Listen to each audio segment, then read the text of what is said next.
नास्तिक की आस्था, नास्तिक का डर।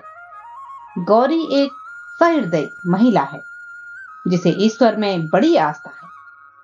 हर अच्छे कर्म कारक के पीछे वह ईश्वर को ही कर्ता मानती है और हर बुरे कारक के पीछे उसे ईश्वर से क्रोध का भ्रम रहता है।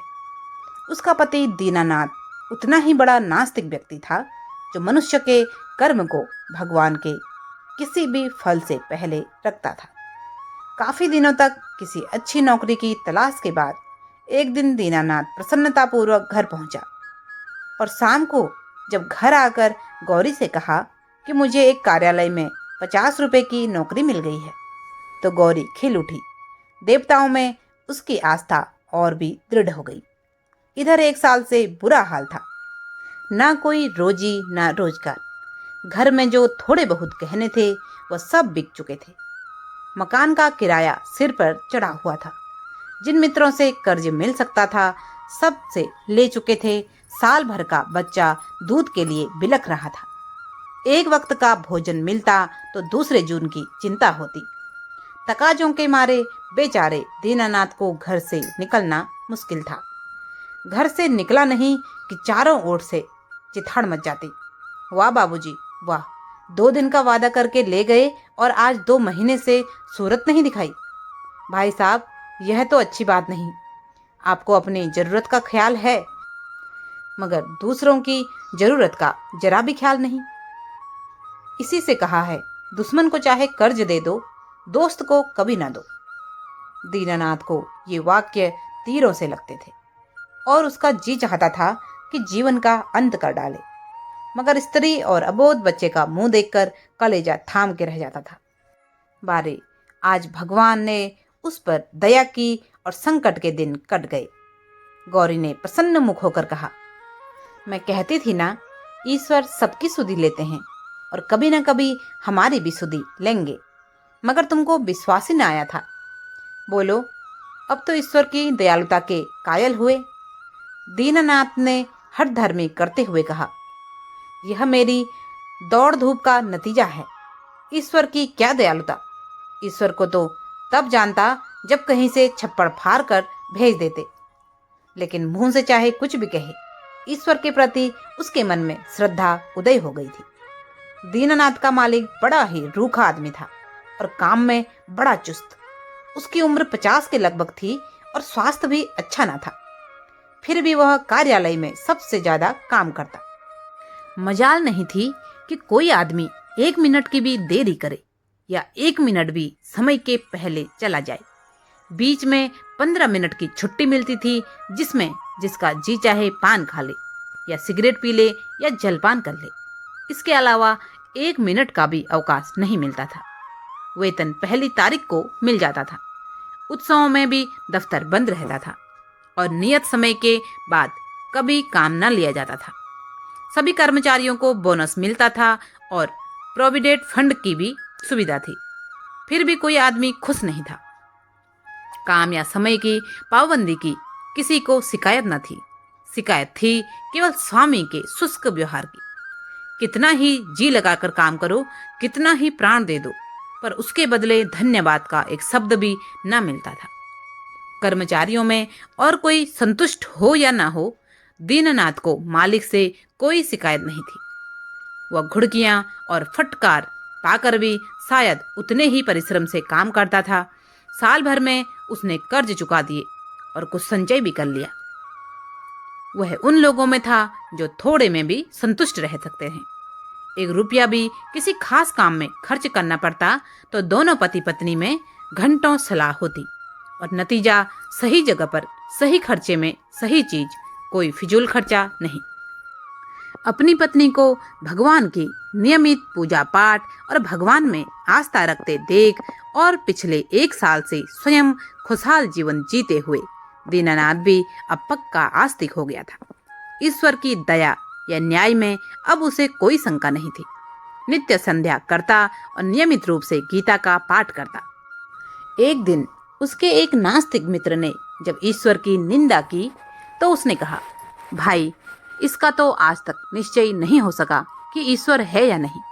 दोनों पक्षों के पास इस्पात की सी दलीलें मौजूद हैं, लेकिन मेरे विचार में नास्तिक रहने से आस्तिक रहना कहीं अच्छा है। अगर ईश्वर की सत्ता है सब तो नास्तिकों को नरक के सिवा कहीं ठिकाना नहीं। आस्तिक के दोनों हाथों में लड्डू हैं। ईश्वर है तो पूछना ही क्या, नहीं है तब भी क्या बिगड़ता है, 2-4 मिनट का समय ही तो जाता है। नास्तिक मित्र इस दो रुखी बात पर मुंह बिचकार कर चल दिए। एक दिन जब दीनानाथ शाम को दफ्तर से चलने लगा तो मालिक ने उसे अपने कमरे में बुला भेजा और बड़ी खातिर से उसे कुर्सी पर बैठा कर बोला, तुम्हें यहाँ काम करते कितने दिन हुए? साल भर तो हुआ ही होगा। दीनानाथ ने नम्रता से कहा, जी हाँ, 13वां महीना चल रहा है। आराम से बैठो। इस वक्त घर जाकर जलपान करते हो?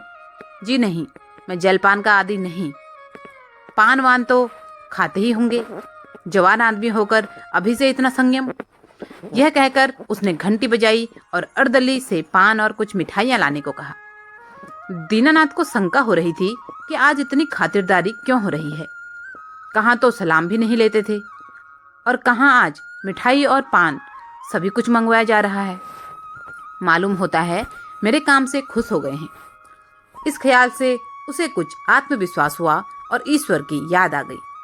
अवश्य परमात्मा सर्वदर्शी और न्यायकारी हैं, नहीं तो मुझे कौन पूछता। अर्दली मिठाई और पान लाया। दीनानाथ आग्रह से विवश होकर मिठाई खाने लगा। मालिक ने मुस्कुराते हुए कहा, तुम्हें लगता होगा कि मैं बहुत रूखे स्वभाव का आदमी हूँ। बात यह है कि हमारे यहाँ अभी तक लोगों को अपनी जिम्मेदारी का इतना कम ज्ञान है कि अफसर जरा भी नरम पड़ जाए तो लोग उसकी शराफत का अनुचित लाभ उठाने लगते हैं और काम खराब होने लगता है। कुछ ऐसे भाग्यशाली हैं, अफसर भी होते हैं जो नौकरों से मेल जोल भी रखते हैं, उनसे हंसते बोलते भी हैं, फिर भी नौकर नहीं बिगड़ते, बल्कि और भी दिल लगाकर काम करते हैं। मुझ में वह कला नहीं है। इसीलिए मैं अपने आदमियों से कुछ अलग अलग रहना ही अच्छा समझता हूँ। लेकिन मैं आदमियों का रंग ढंग देखता रहता हूँ और सबको परखता रहता हूँ। मैंने तुम्हारे विषय में जो मत स्थिर किया है वह यह है कि तुम वफादार हो और मैं तुम्हारे ऊपर विश्वास कर सकता हूँ। इसलिए मैं तुम्हें ज्यादा जिम्मेदारी का काम देना चाहता हूँ, जहाँ तुम्हें खुद बहुत कम काम करना पड़ेगा, केवल निगरानी करनी पड़ेगी। तुम्हारे वेतन में 50 रुपए की और तरक्की हो जाएगी। मुझे विश्वास है तुमने अब तक जितनी मन से काम किया है उससे भी ज्यादा मन से भी आगे भी करोगे। दीनानाथ की आंखों में खुशी के आंसू भर आए। जी में आया कि स्वामी के चरणों पर सिर रख दे और कहे, आपकी सेवा के लिए मेरी जान भी हाजिर है। आपने मेरा जो सम्मान बढ़ाया है मैं उसे निभाने में कोई कसर नहीं छोड़ूंगा। लेकिन स्वर कांप रहा था और वह केवल कृतज्ञता भरी आंखों से देखकर रह गया। सेठ जी ने एक मोटा सा लेजर निकालते हुए कहा, मैं एक ऐसे काम में तुम्हारी मदद चाहता हूँ जिस पर इस कार्यालय का सारा भविष्य टिका हुआ है। इतने आदमियों में मैंने केवल तुम ही को विश्वास योग्य समझा है और मुझे आशा है कि तुम मुझे निराश न करोगे। यह पिछले साल का लेजर है और इसमें कुछ ऐसी रकमें दर्ज हो गई हैं जिनके अनुसार कंपनी को कई हजार लाभ हो सकता है। लेकिन तुम जानते हो हम कई महीनों से घाटे पर काम कर रहे हैं। जिस क्लर्क ने यह लेजर लिखा था उसकी लिखावट तुम्हारी लिखावट से बिल्कुल मिलती है। अगर दोनों लिखावटें आमने सामने रख दी जाए तो किसी विशेषज्ञ को भी उसमें भेद करना कठिन हो जाएगा। मैं चाहता हूँ तुम लेजर में एक पृष्ठ फिर से लिखकर जोड़ दो और उसी नंबर का पृष्ठ उसमें से निकाल लो। मैंने पृष्ठ का नंबर छपवा लिया है, एक दफ्तरी भी ठीक कर लिया है जो रात भर में लेजर की जिल्दबंदी कर देगा। किसी को पता तक नहीं चलेगा। जरूरत सिर्फ यह है कि तुम अपनी कलम से उस पृष्ठ की नकल कर दो। दीनानाथ ने शंका की, जब उस पृष्ठ की नकल ही करनी है तो उसे निकालने की क्या जरूरत है? सेठ जी हंसे, तो क्या तुम समझते हो उस पृष्ठ की हूबहू नकल करनी होगी? मैं कुछ रकमों में परिवर्तन कर दूंगा। मैं तुम्हें विश्वास दिलाता हूँ कि मैं केवल कार्यालय की भलाई के ख्याल से यह कार्रवाई कर रहा हूँ। अगर यह रद्दोबदल न किया गया तो कार्यालय के 100 आदमियों की जीविका में बाधा पड़ जाएगी। इसमें कुछ सोच विचार करने की जरूरत ही नहीं। केवल आधा घंटे का काम है। तुम बहुत तेज लिखते हो। कठिन समस्या थी। स्पष्ट था कि उससे जाल बनाने को कहा जा रहा था। उसके पास इस रहस्य का पता लगाने का कोई साधन न था कि सेठ जी जो कुछ कह रहे हैं वह स्वार्थवश होकर कह रहे हैं या कार्यालय की रक्षा के लिए। अब उसके मन ने खुद सवाल खड़े कर दिए। क्या वह अपनी आत्मा की हत्या करेगा? नहीं, किसी तरह नहीं। उसने डरते डरते कहा, मुझे आप क्षमा करें, मैं यह काम न कर सकूंगा। सेठ जी ने उसी अविचलित मुस्कान के साथ पूछा, क्यों? इसीलिए कि यह सरासर जाल है। जाल किसे कहते हैं? किसी हिसाब में उलटफेर करना जाल है। लेकिन उस उलटफेर से 100 आदमियों की जीविका बनी रहे तो इस दशा में भी वह जाल है। कंपनी की असली हालत कुछ और है, कागजी हालत कुछ और। अगर यह तब्दीली ना की गई तो तुरंत कई हजार रुपए नफे के देने पड़ जाएंगे और नतीजा यह होगा कि कंपनी का दिवाला हो जाएगा और सारे आदमियों को घर बैठना पड़ेगा। मैं नहीं चाहता कि थोड़े से मालदार हिस्सेदारों के लिए इतने गरीबों का खून किया जाए। परोपकार के लिए कुछ जाल करना भी पड़े तो वह आत्मा की हत्या नहीं है। दीनानाथ को कोई जवाब न सूझा। अगर सेठ जी का कहना सच है और इस जाल से 100 आदमियों की रोजी बनी रहे तो वास्तव में वह जाल नहीं, कठोर कर्तव्य है। अगर आत्मा की हत्या होती भी हो तो 100 आदमियों की रक्षा के लिए उसकी परवाह न करनी चाहिए। लेकिन नैतिक समाधान हो जाने पर अपनी रक्षा का विचार आया। बोला, लेकिन कहीं मामला खुल गया तो मैं मिट जाऊंगा, सीधे जेल भेज दिया जाऊंगा। सेठ ने जोर से कहकर मारा, अगर मामला खुल गया तो तुम ना फंसोगे, मैं फंसूंगा। तुम साफ इनकार कर सकते हो। लिखावटी तो पकड़ी जाएगी।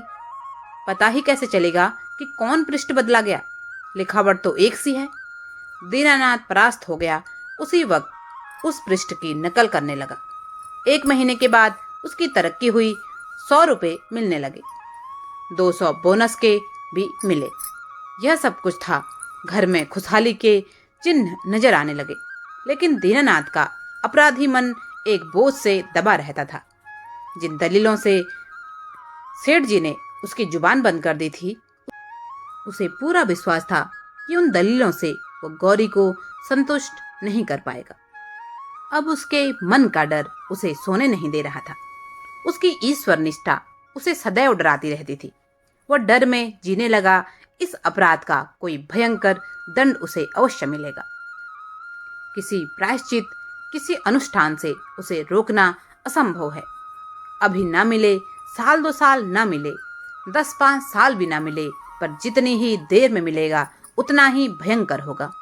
मूलधन ब्याज के साथ बढ़ता जाएगा। वह अक्सर पछताता, मैं क्यों सेठ के प्रलोभन में आ गया। कार्यालय लुटता या लुटता रहे, मेरी बला से आदमियों की नौकरी रहती या जाती, मेरी बला से मुझे तो यह प्राण पीड़ा नहीं होती। लेकिन अब तो जो कुछ होना था हो चुका और दंड अवश्य मिलेगा। इस शंका ने उसके जीवन का उत्साह, आनंद और माधुर्य सब कुछ हर लिया। मलेरिया फैला हुआ था। बच्चे को ज्वर आया। दीनानाथ के प्राण नहों में समा गए। दंड का विधान आ पहुंचा।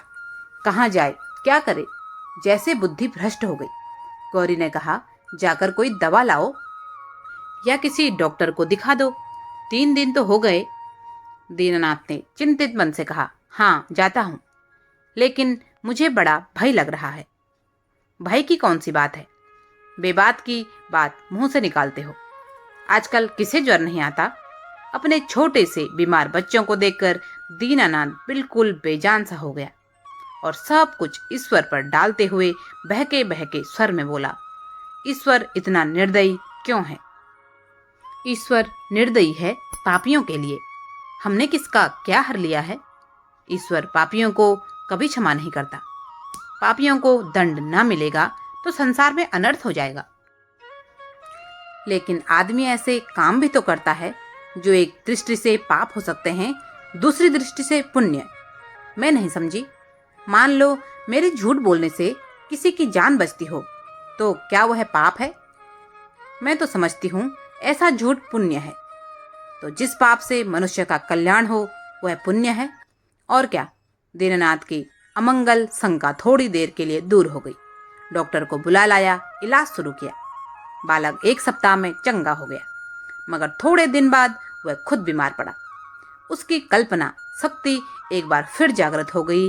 वैसे तो वह साधारण मलेरिया का ज्वर था, पर उसे लगने लगा यह अवश्य ही ईश्वरीय दंड है और वह बच नहीं सकता। कल्पना ने यमदूत रच डाले, उनके भाले और गदाएं रच डाली, नरक का अग्निकुंड दहका दिया। डॉक्टर की एक घूंट दवा 1000 मन की गदा की आवाज और आग के उबलते हुए समुद्र के ताप पर भला क्या असर करती। नतीजा ज्वर और ज्यादा पड़ने लगा। दीननाथ मिथ्यावादी नहीं था। पुराणों की रहस्यमय कल्पनाओं में उसे कोई विश्वास न था। पहले वह नास्तिक था। ईश्वर में उसे विश्वास भी तभी आया जब उसकी तर्क बुद्धि कायल हो गई। लेकिन ईश्वर के साथ उसकी दया भी आई और उसका दंड भी आया।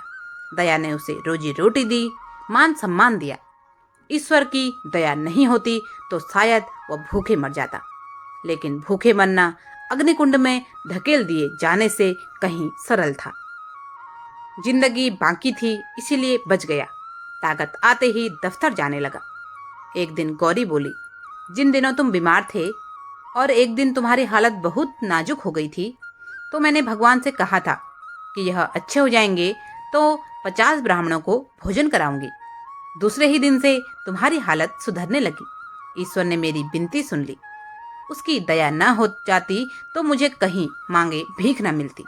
आज बाजार से सामान ले आओ तो मनौती पूरी कर दूं। 50 ब्राह्मण नेवते जाएंगे तो 100 अवश्य आएंगे। 50 कंगले भी समझ लो, और मित्रों में 20-25 निकल ही आएंगे। 200 आदमियों का डोल है। मैं सामग्रियों की सूची लिख देती हूँ। दीननाथ ने माथा सिकोड़ कर कहा, तुम समझती हो मैं भगवान की दया से अच्छा हुआ हूँ? और कैसे अच्छे हुए? अच्छा हुआ इसलिए कि जिंदगी बाकी थी। ऐसी बातें ना करो, मनौती पूरी करनी होगी। कभी नहीं, मैं भगवान को दयालु नहीं समझता। तो क्या भगवान निर्दयी है?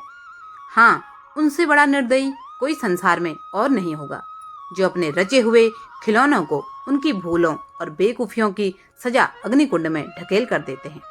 वह भगवान दयालु नहीं हो सकता। भगवान जितना दयालु है उससे असंख्य गुना निर्दयी, और ऐसे भगवान की कल्पना से मुझे घृणा होती है। प्रेम सबसे बड़ी शक्ति कही गई है। विचारवानों ने प्रेम को ही जीवन की ओर और संसार की सबसे बड़ी विभूति मानी है। व्यवहार में न सही, आदर्श में प्रेम ही हमारे जीवन का सत्य है। मगर तुम्हारा ईश्वर दंड भय से सृष्टि का संचालन करता है। फिर उसमें और मनुष्य में क्या फर्क हुआ? ऐसे ईश्वर की उपासना में नहीं करना चाहता, नहीं कर सकता। जो मोटे हैं उनके लिए ईश्वर दयालु होगा, क्योंकि वे दुनिया को लूटते हैं।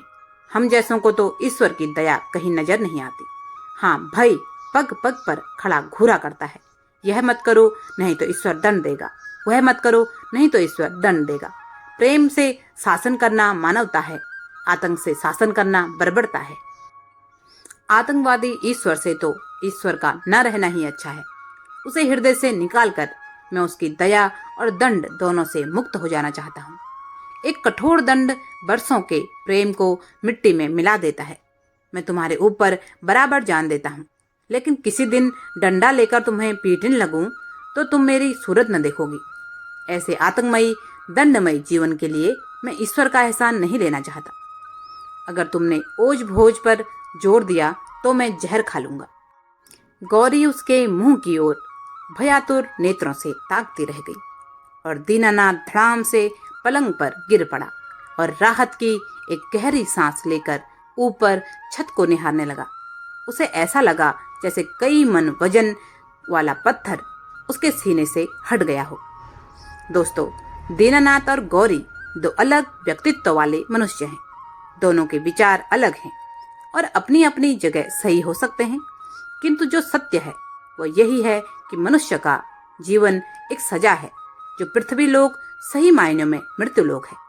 दंड लोक है।